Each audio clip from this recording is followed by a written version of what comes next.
창세기 하나님께서 아브라함을 부르시면서 내가 너에게 큰 민족을 이루겠다고 하셨습니다. 민족이란 네이션이라고 하고 나라를 말하는 겁니다. 기근으로 해서 야곱의 12아들이 70여 명이 애굽으로 내려가는데 애굽에서 400년 동안 250만 명이 되고 그들이 민족을 이루게 되죠. 출애굽기에서 국민이 발생하게 됩니다.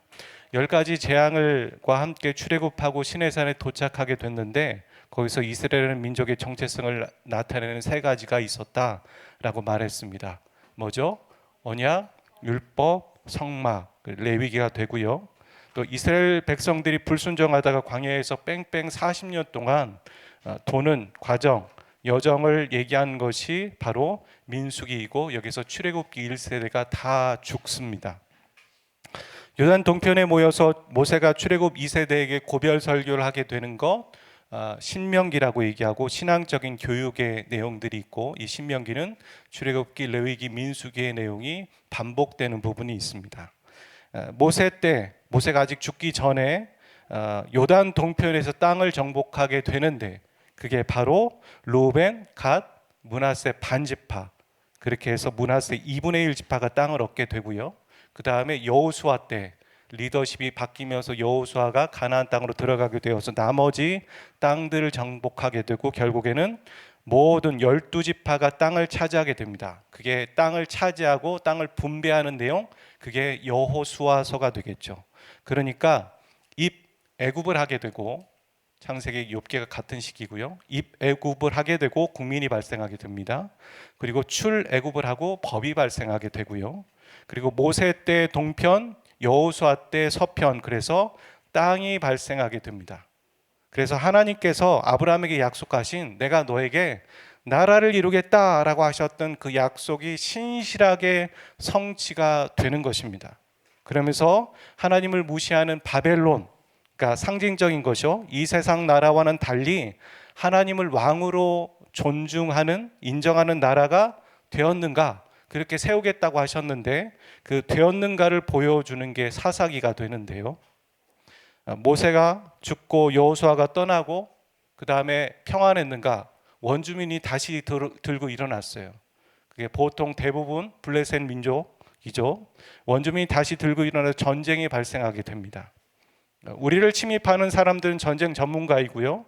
우상을 믿는 사람들인데 우리는 대응을 해야 되는데 비전문가가 있는 거예요. 근데 그 중에 하나님이 세운 사람들, 그들이 바로 사사였습니다.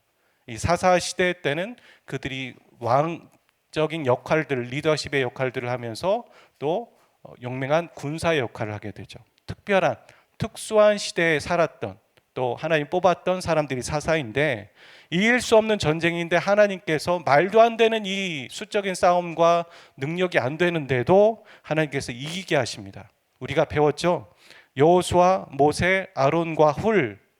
여호수아가 앞에 싸웠지만 이거 분명히 지는 전쟁인데 모세와 아론과 훌이 산 위에서 기도하니까 말도 안 되는 전쟁을 이기게 하셨다. 이런 것처럼 말도 안 되는 전쟁을 또 여기서도 이기게 하십니다. 전투력과 상관없이. 왜요? 하나님이 함께 하시니까. 저와 여러분이 하나님께서 함께 하시면 이기는 줄 믿습니다. 우리는 수적인 싸움으로 이기는 것이 아닙니다. 전투력으로 이기는 것이 아닙니다.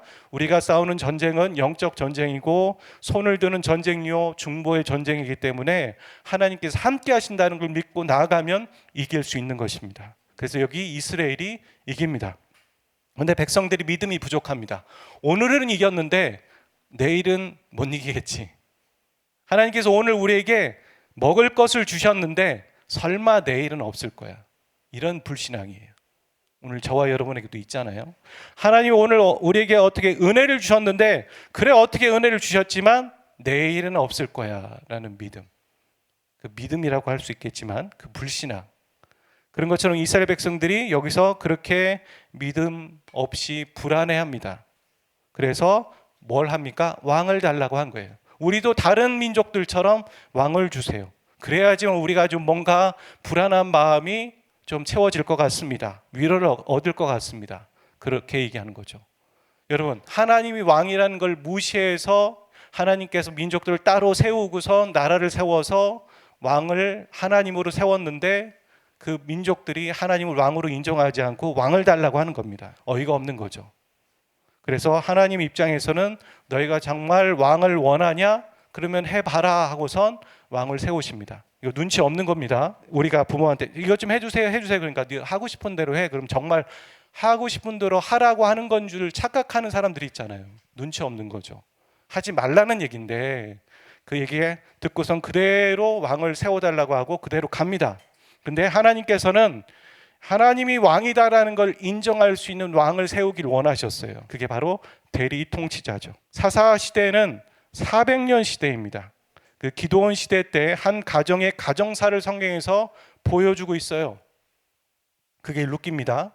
나오미와 룻의 이야기예요. 룻이 보아스와 결혼하고 자녀를 낳고 행복하게 살았더라.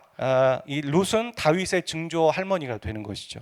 그러니까 왕을 주세요, 왕을 주세요. 백성들이 막 아우성을 치고 있을 시대에 하나님은 따로 밑작업을 하고 계셨던 거예요. 그게 뭐냐면 하나님이 참 왕이다 라고 인정할 수 있는 사람, 그러니까 참 대리 통치자인 진짜 왕인 사람, 그 사람을 세우고 계셨는데, 모델을 준비하셨는데 그 사람이 바로 다윗이었습니다. 참 왕, 진짜 리더. 여러분, 진짜 리더는 어떤 사람입니까? 하나님을 왕으로 인정하는 사람이 진짜 리더입니다. 진짜 부모는 어떤 부모입니까? 하나님을 왕으로 인정하면서 내 자녀가 아니라 하나님이 나에게 맡기신 자녀라고 대리 통치하는 사람이 진짜 부모입니다. 진짜 목회자는 어떤 목회자입니까? 하나님이 진짜 왕이라는 걸 알고 대리 통치자로 살아가는 사람. 하나님께서 나에게 맡기신 그 영혼은 하나님의 영혼이다라고 그렇게 목양하는 사람이 진짜 목회자입니다. 여러분, 진짜 리더들이 되시기를 주의 이름으로 축복합니다. 참 리더가 되시길 바랍니다. 참 리더란 하나님이 왕인 걸 인정하는 사람입니다. 여러분이 팀장이든 아니면 오빠든 누나든 진짜 오빠, 진짜 누나, 진짜 팀장 다 리더십이잖아요. 하나님이 진짜 왕이신 것을 인정하는 사람, 그런 사람 되시길 바랍니다. 그렇게 해서 다윗을 준비하고 계셨는데 이스라엘의 초대 왕은 누구입니까? 사울입니다. 근데 사울의 마인드는 그런 마인드를 갖고 있지 않았어요. 내가 왕이니까 내 마음대로 해야지. 그런 마인드를 갖고 있었어요. 그래서 그 왕은 아웃이 되는 겁니다. 자, 이 사울이 있을 때 활동했던 선지자가 사무엘입니다. 그리고 이때 영적인 시대상을 말해주는 부분을 저와 여러분이 한번 소개하고 듣고 좀 나누기를 원합니다. 그때 사무엘은 이 어두운 시대 가운데 어떤 마음을 갖고 있었는가, 그 마음을 좀 배워보면서 우리가 이 시대 가운데 이런 마음으로 살아야 되는 것은 아닌가라는 것을 함께 나누기를 원합니다. 사무엘상 12장인데요 12장 1절부터 25절인데 본문을 찾을 텐데 길게 다 읽지 않고 16절부터 25절까지만 읽도록 하겠습니다. 너는 이제 가만히 서서 여호와께서 너희 목전에서 행하시는 이 큰 일을 보라. 오늘은 밀베는 때가 아니냐. 내가 여호와께 아뢰리니 여호와께서 우레와 비를 보내사 너희가 왕을 구한 일 곧 여호와의 목전에서 범한 죄악의 큼을 너에게 밝히 알게 하시리라. 이에 사무엘이 여호와께 아뢰매 여호와께서 그날에 우레와 비를 보내시니 모든 백성이 여호와와 사무엘을 크게 두려워하니라. 모든 백성이 사무엘에게 이르되 당신의 종들을 위하여 당신의 하나님 여호와께 기도하여 우리가 죽지 않게 하소서. 우리가 우리의 모든 죄의 왕을 구하는 악을 더하나이다. 사무엘이 백성에게 이르되 두려워하지 말라. 너희가 과연 이 모든 악을 행하였으나 여호와를 따르는 데에서 돌아서지 말고 오직 너희의 마음을 다하여 여호와를 섬기라. 돌아서서 유익하게도 못하며 구원하지도 못하는 헛된 것을 따르지 말라.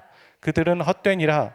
여호와께서는 너희를 자기 백성으로 삼으신 것을 기뻐하셨으므로 여호와께서는 그의 크신 이름을 위하여서라도 자기 백성을 버리지 아니하실 것이요 나는 너희를 위하여 기도하기를 쉬는 죄를 여호와 앞에 결단코 범하지 아니하고 선하고 의로운 길을 너희에게 가르칠 것인즉 너희는 여호와께서 너희를 위하여 행하신 그 큰 일을 생각하여 오직 그를 경외하며 너희 마음을 다하여 진실이 섬기라.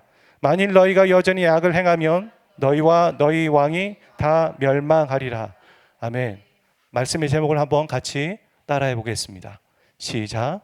기도 쉬는 죄를 범하지 않겠습니다. 사무엘을 마지막 사서로 보기도 하지만 또 그를 선지자로 보는 것이 대부분의 사람들의 정설입니다. 그가 이제 나이 들어서 고별사를 하는 거예요. 오늘 본문이 12장이 12장을 좀 더 이해하기 쉽게 제가 좀 의역해 보면 이렇습니다. 내가 이제 나이가 들었습니다. 내가 바르게 살아온 것은 여러분도 아실 겁니다. 자, 이제 내 말을 들어보세요 하면서 왕을 달라고 하는 그 백성들에게 이 말을 하는 겁니다. 여러분, 여러분의 조상들이 애굽 땅에서 종살이하고 있을 때 탈출시키신 분이 하나님이십니다. 여러분 아시죠? 이런 말을 하죠. 우리로 따지면 이런 얘기예요. 여러분을 죄에서 건지신 분이 하나님 아니십니까? 이런 말을 하는 것 똑같은 거예요. 그런데 그런 큰 은혜를 입고서도 사람들은 하나님을 떠났습니다. 우리 조상들이 그렇게 하나님을 잊었습니다. 하나님을 잊은 걸로 끝났습니까? 아니잖아요. 그들은 바알을 숭배하는 데까지 다다랐습니다.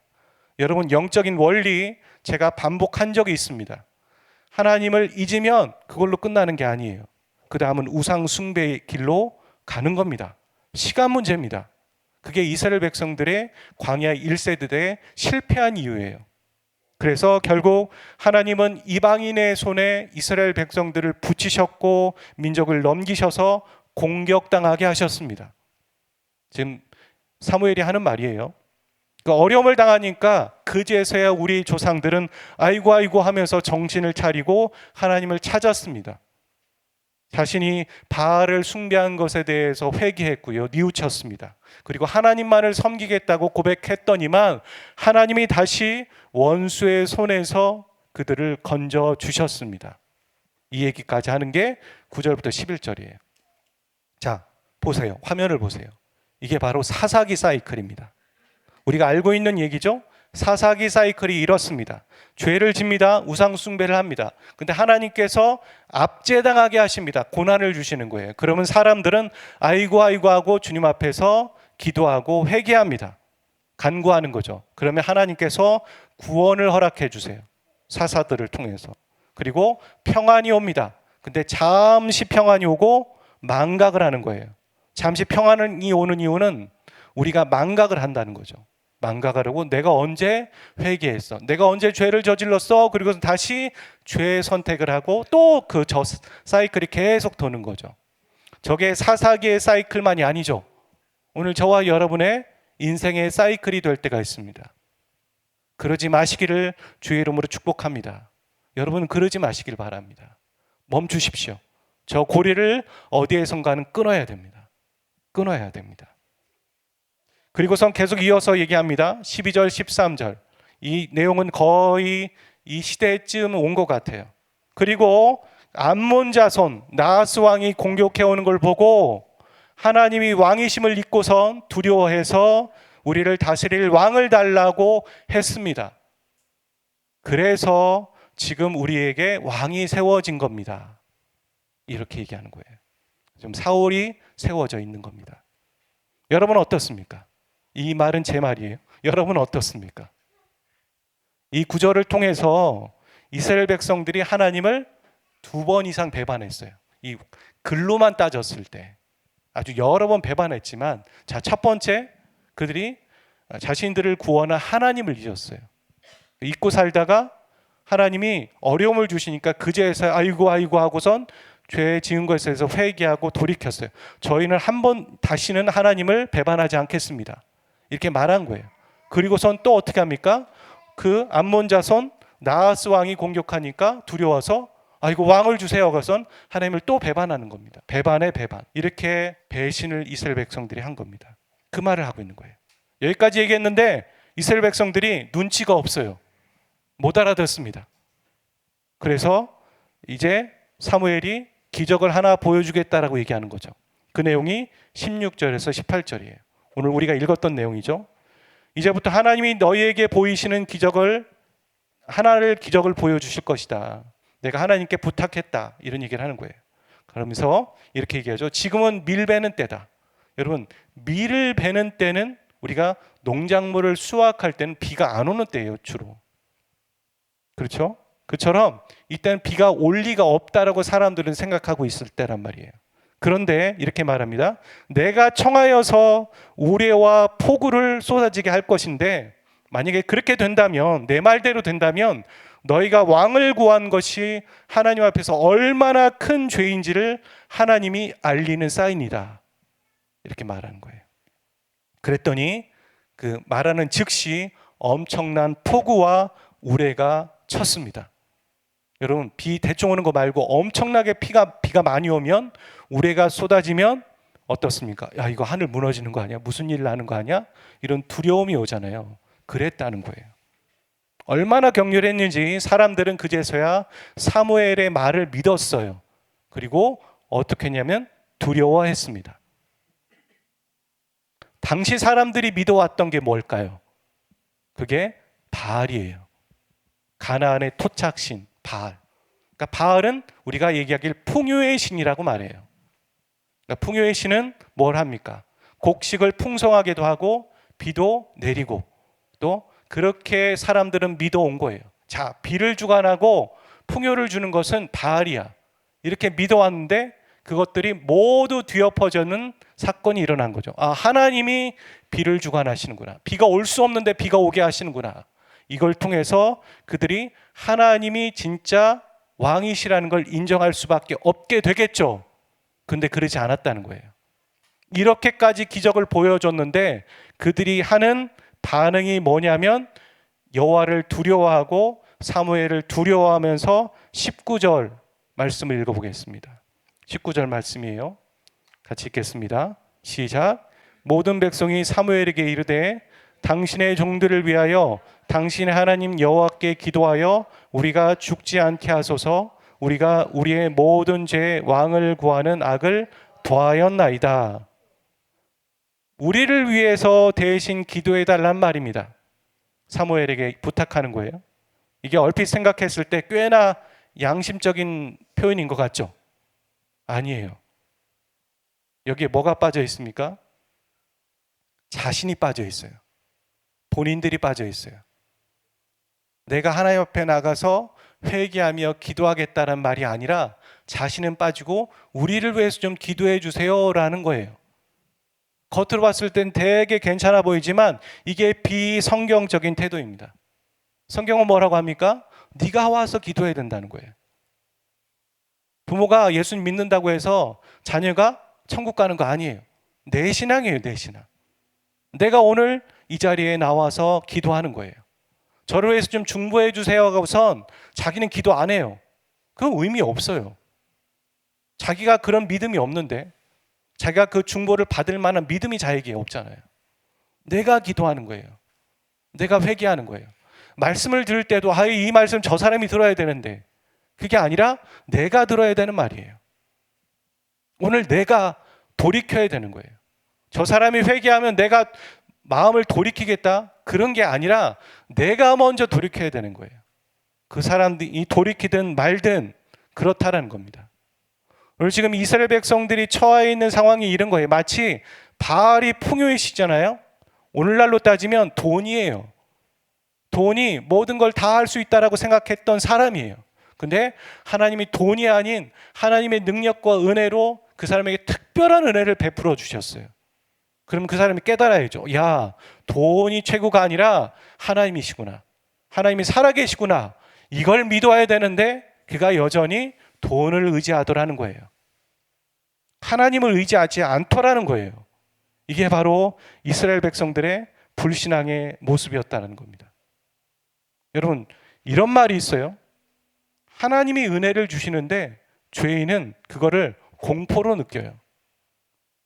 하나님이 사랑을 베푸시는데 죄인은 그거를 징계로 느낍니다. 그래서 요한복음 3장 16절, 17절이 있는 거예요. 하나님이 세상을 이처럼 사랑하사 독생자를 주셨으니 이는 그를 믿는 자마다 멸망치 않고 영생을 얻게 하려 하심이라. 이걸로 부족한 거예요. 하나님이 그 아들을 보내심은 세상을 심판하려고 하시는 것이 아니다. 세상을 구원하고 사랑하기 원하신다. 이 말이 한 번 더 나올 수밖에 없는 이유는 죄인의 관점에서는 하나님의 용서와 사랑이 공포와 징계로 느껴진다고요. 그래서 불신자에게 예수님을 증거하면 뭐라고 합니까? 그 사랑을 받아들이지 않죠. 내가 담배 끊고 예수님 믿을게요. 내가 술 끊고 교회 다닐게요. 이런 말을 한단 말이에요. 그게 징계로 느껴지니까. 하나님의 용서와 사랑을 그대로 받아들이지 못하는 겁니다. 오늘 저와 여러분이 그러지 마시길 바랍니다. 우리도 간혹 그럴 때가 있어요. 죄를 짓고선 하나님의 용서와 사랑을 보면서 어떻게 합니까? 돌이켜요. 하나님께로 돌이키는 것이 아니라 다시 그 세상으로 간단 말이에요. 분명히 하나님의 용서와 사랑이 있는데, 왜냐하면 그가 계속 하나님을 잊고 회개하지 않고 마음을 강팍하게 하면 우리도 그렇게 될 수 있는 거예요. 그래서 우리 마음에 가장 중요한 것은 우리 마음을 부드럽게 하는 게 항상 중요합니다. 하나님의 말씀이 떨어졌을 때 바로 순종할 수 있는 부드러운 마음. 저와 여러분 그런 마음을 갖고 계십니까? 오늘 여기에 하나님의 마음이 부어졌을 때 그것에 바로바로 반응할 수 있는 마음이신가요?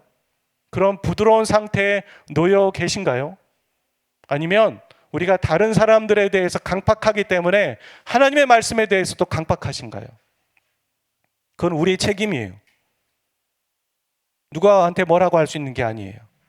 우리가 우리의 마음을 얼마나 잘 관리했는가, 우리의 마음 가운데 다른 것이 막 들어가고 나가고 그러지 않게 단속하고 있었는가, 염려가 들어갔다 나가고 악한 것이 들어갔다 나가고 욕심이 들어갔다 나갔다 하는 것을 그냥 놔두고 있었는가, 하나님에게 멀어지고 있는 것들을 보면서도 그냥 놔두고 있었는가, 허용하고 있었는가. 그거 우리의 책임이라고요. 그건 남의 책임 아닙니다. 남이 아무리 상처를 주고요, 남이 아무리 나에게 강팍하게 하고 힘들게 하더라도요, 내가 그거 단속하면 되는 거예요. 안 하기로 결정하면 되는 거예요. 그건 환경 탓이죠. 아담과 하와가 죄를 짓고선 계속 남 탓하지 않습니까? 당신이 만든 저 하와가 나에게 선악과를 먹게 했습니다. 당신 뱀이 나에게 먹게 해가지고 내가 죄를 지었습니다라고 남 탓하지 않습니까?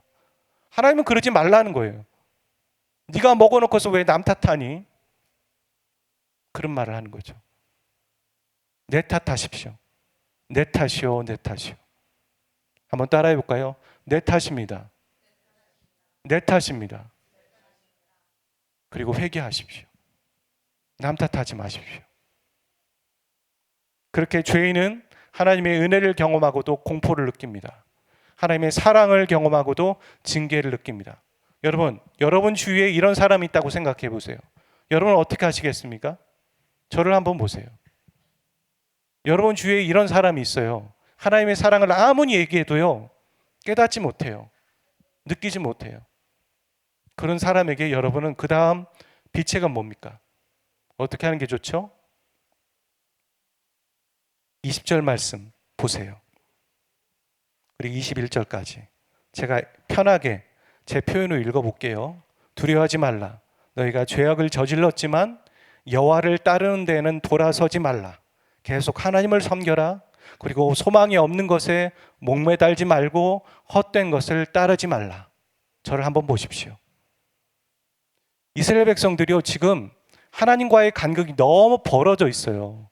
그래서 지금 하나님의 기적과 은혜를 베푸는데도 그것을 공포와 징계로 느낀다고요. 그런 사람에게 해줄 수 있는 것은 하나님의 사랑을 계속 부어주는 것밖에 없어요. 그리고 당부하는 거죠. 돌아서지 말아라. 죄로 가지 말아라. 하나님께로 와라. 그렇게 권면하고 사랑을 다시 한번 보여주는 것밖에 없다고요. 여러분, 그런 사람 되시길 바랍니다. 오늘 이 이스라엘 백성들이 보이고 있는 태도가 바로 오늘 저와 여러분의 모습이에요. 계속 남의 핑계대고 하나님의 뜻이 있지만 그것을 자꾸 피하고 싶고 회피하고 싶고, 우리가 예배의 자리에 오는 것만으로도 이게 하나님을 피하지 않는 것일까요? 사람마다 수준은 다른 거잖아요. 예배의 자리에 오지 않는 게 피하는 방법일 때도 있고요. 하지만 예배의 자리에 왔지만 하나님의 말씀을 직면하고 하나님의 마음을 알지만 그것을 스스로 거부하는 것도 회피일 수도 있어요. 어떤 사람은 고집스러워서 끝까지 그것을 피하고, 어떤 사람은 피하는 게 아니라 회피하고 또 정면으로 맞서 싸우는 사람도 있고요.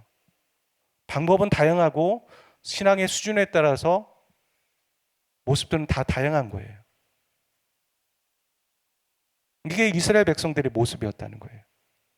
그런 이스라엘 백성들에게 하나님이 베푸시는 것은 바로 하나님의 사랑을 다시 한번 확인시켜 주시는 것이었습니다. 그러면서 22절을 얘기하죠. 하나님은 너희를 자기 백성 삼은 것에 대해서 기뻐하셨다. 그리고 그 약속을 자신의 이름을 걸고 지키시는 분이시다. 너희를 버리지 않으실 것이다. 그리고 23절 그 유명한 말씀이 나옵니다. 그 말씀은 함께 읽어보도록 하죠. 시작. 나이는 너를 위하여 기도하기를 쉬는 죄를 여호와 앞에 결단코 범하지 아니하고 선하고 의로운 길을 너에게 가르칠 것인지. 나도 너희를 위해서 계속 기도하겠다. 계속 중보하겠다. 또 내가 하나님 앞에서 내가 해야 될 그게 사명이다. 너희들을 가르치겠다. 이렇게 말합니다. 저를 보십시오. 이제 말씀이 거의 다 맞춰지는데요. 이 사무엘과 같은 사람이 오늘 이 시대 가운데 필요합니다. 우리가 하나님의 뜻을 알고 하나님의 마음을 아는 사람이 있어요. 하지만 하나님에게서 멀어져 있는 사람들을 여전히 강팍하여서 돌이키지 않으려고 하고, 하나님의 사랑을 이미 경험한 사람인데도 그것을 하나님의 징계라고 생각하고 두려움이라고 생각하는 사람도 있어요. 너 왜 그래? 그렇게 할 수 없어요. 그 사람의 상태가 지금 그래요. 다 그런 사람들만 있으면 어떻게 되겠습니까? 사무엘은 이 어두운 시대 가운데서 본인이 혼자라 할지라도 나는 너희들을 위해서 기도를 쉬는 죄를 범하지 않겠다. 기도를 쉬는 게 죄라는 것보다는 기도를 쉬는 게 죄인 것처럼 그런 영적인 부담감, 그것을 가지고 너희들을 위해서 계속 중보할 것이고 너희들을 가르쳐 주겠다. 나 은퇴하지 않겠다. 너희들을 위해서라도 내가 계속 너희들 옆에서 가르치겠다라고 말하고 있는 사람. 그 사람이 바로 사무엘입니다.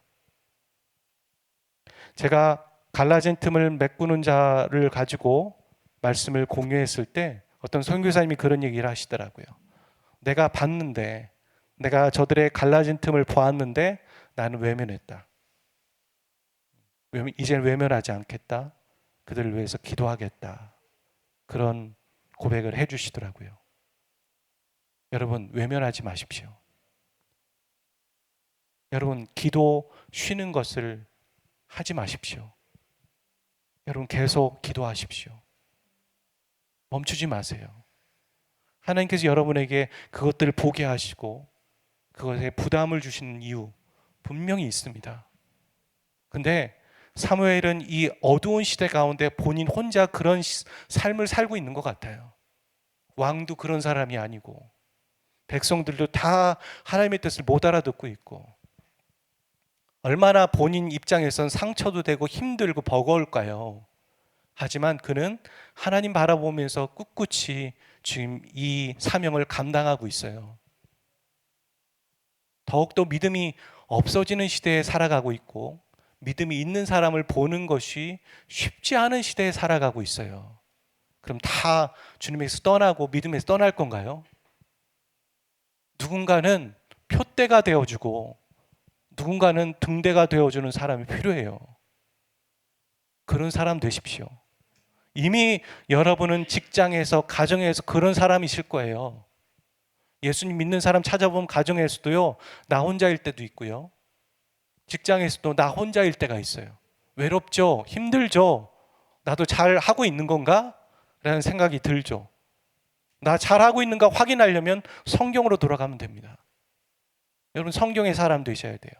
근데 성경의 사람은 기도의 사람이에요. 뜻이 하늘에서 이루어진 것처럼 그 땅에 이루어지기를 위해서 오늘도 하나님의 마음을 가지고 기도하는 사람이 되셔야 돼요. 사무엘은 하나님의 마음을 갖고 있는 사람이에요. 하나님이 어떤 분인지 알아요. 그래서 이렇게 고백하는 거잖아요. 하나님이 너희들을 백성 삼으신 것을 즐겨하셨다. 기뻐하셨다. 그 어둡고 음란한 시대 가운데도 사무엘은 하나님의 마음을 알고 있어요. 하나님이 어떤 분인지 알고 있어요. 그래서 그것을 흘려보내고 있습니다. 두려워하지 말아라. 너희들을 백성 삼으신 하나님은 너희들을 기뻐하셨다.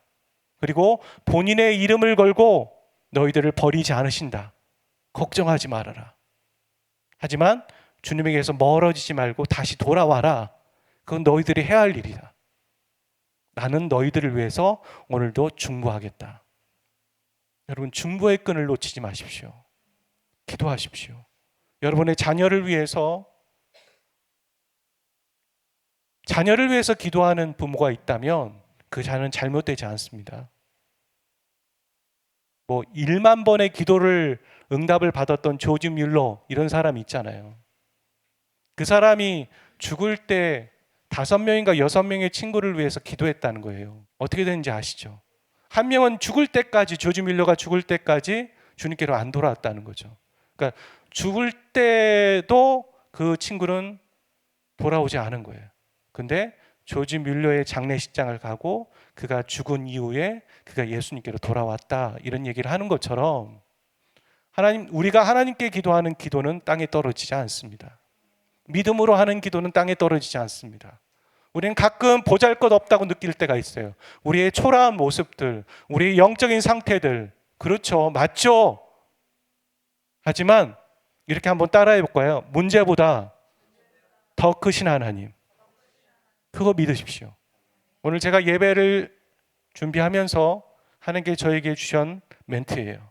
문제보다 더 크신 하나님. 저 그거 고백했어요. 문제보다 하나님은 더 크시죠. 하나님은 일하시는 줄 믿습니다. 저 그렇게 고백하고 나왔거든요. 다 문제 있잖아요. 크고 작은 문제. 크고 작다라기보단 여러분에게 그 문제 절대적이기 때문에 항상 큽니다. 근데 그 문제보다 크신 하나님 믿고 기도하십시오. 하나님은 크십니다. 하나님은 왕이십니다. 하나의 간증을 한번 해볼까요? 저의 간증은 아니고요. 제가 잘 이런 얘기 하지 않는데 누가 들어도 이건 편향적인 건 아니니까. 침례 교단이 조금 어려운 상황 가운데 놓여 있습니다. 어떤 갈등들이 있습니다. 당파 싸움 같이. 그래서 제가 교단을 놓고 처음 기도했어요. 교단을 놓고 기도하기가 처음이었어요. 솔직히 부끄럽지만. 왜냐하면 교단이 잘 돌아가겠지, 세운 사람들이 있으니까, 이런 생각들을 했었는데 그럴 만큼 어려웠거든요. 근데 하나님 살아 계신 건가? 하나님 일하고 계신 건가? 이런 생각들을 했는데 어떤 결과를 저희가 기다리고 있었는데 교단 안에서 좋은 결과가 있더라고요. 승소를 해서 어찌 보면 큰 위기는 지금 넘어섰다, 이렇게 되었습니다. 자세한 내용에는 설교로까지는 할 수는 없지만 여러분, 그렇게 하나님은 살아 계시더라고요.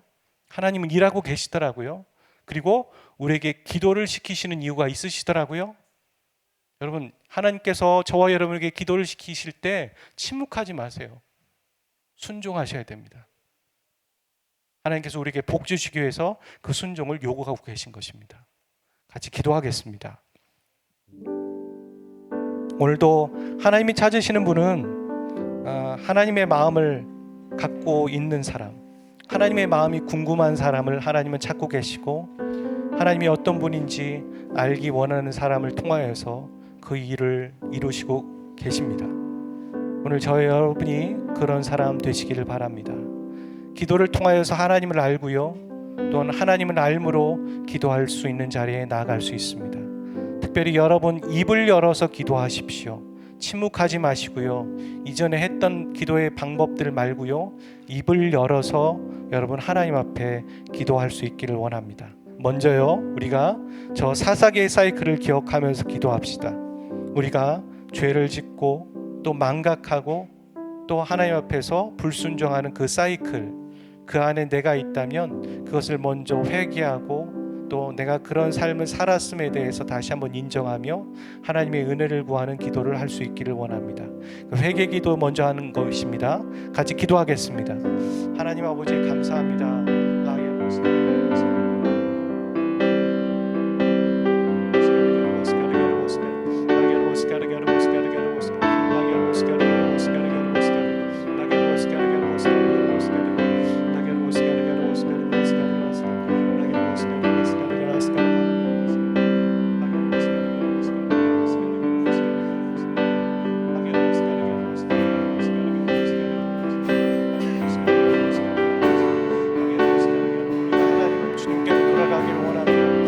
망각하지 않기를 원합니다. 우리가 매일매일 하나님을 쫓는다고 하면서 또 배신하고 또 배신하고 그런 삶을 살아가지 않기를 원합니다.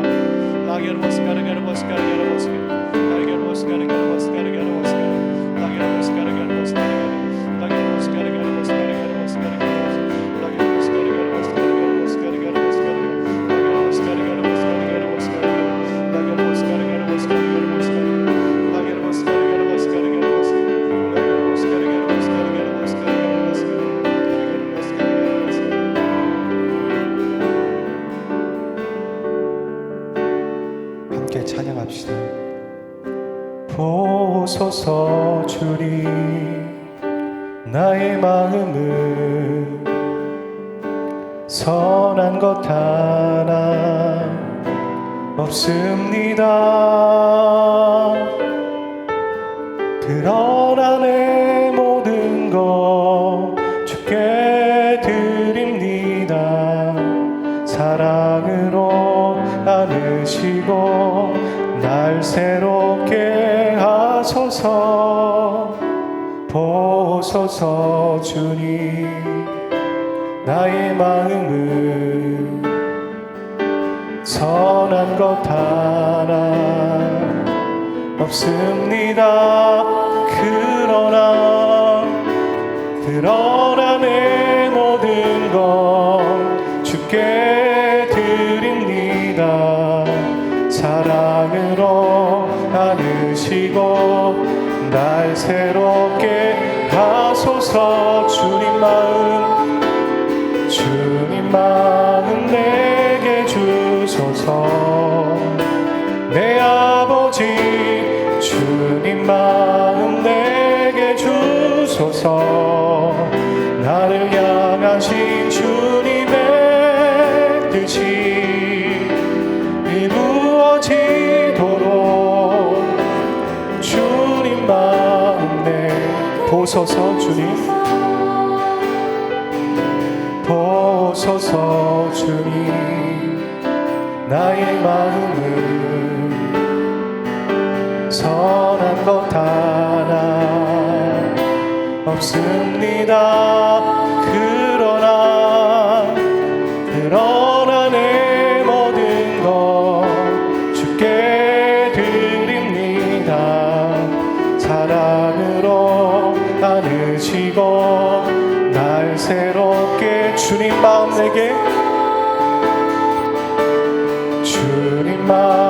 내게 주소서. 내 아버지 주님 마음 내게 주소서. 나를 향하신 주님의 뜻이 이루어지도록 주님 마음 내게 주소서. 주님 마음 내게 주소서. 내 아버지 주님 마음 내게 주소서. 나를 향하신 주님의 뜻이 이루어지도록 주님 마음 내게 사랑을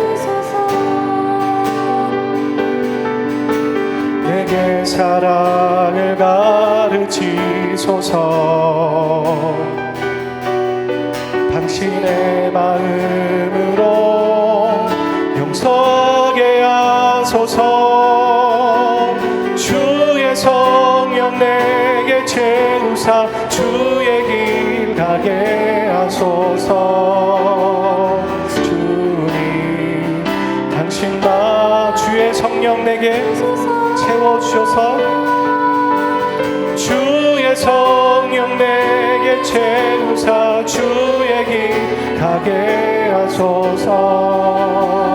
주님 당신 마음 주소서. 주님 마음 내게 주소서. 내 아버지 주님 마음 내게 주소서. 나를 향하신 주님의 뜻이 이루어지도록 주님 마음 내게 주소서. 주님 마음 내게 주소서. 내 아버지 주님 마음 내게 주소서. 나를 향하신 주님의 뜻이 이루어지도록 우리가 주님의 마음을 달라고 다시 한번 기도하며 나가기를 원합니다. 기도합시다. 주님 마음 내게 주소서. 내 아버지 주님 마음 내게 주소서. 나를 향하신 주님의 뜻이 이루어지도록 주님 마음 내게 주님 마음 내게 주소서. 내 아버지 주님 마음 내게 주소서. 나를 향하신 주님의 뜻이 이루어지도록 주님 마음 주님 우리에게 주님의 마음을 허락하여 주십시오. 주님과 내가 인격적으로 만나고 인격과 인격이 부딪히는 하는 그 관계의 회복들이 하나님 우리 가운데 있기를 원합니다. 한 번 더 인격적인 관계와 만남을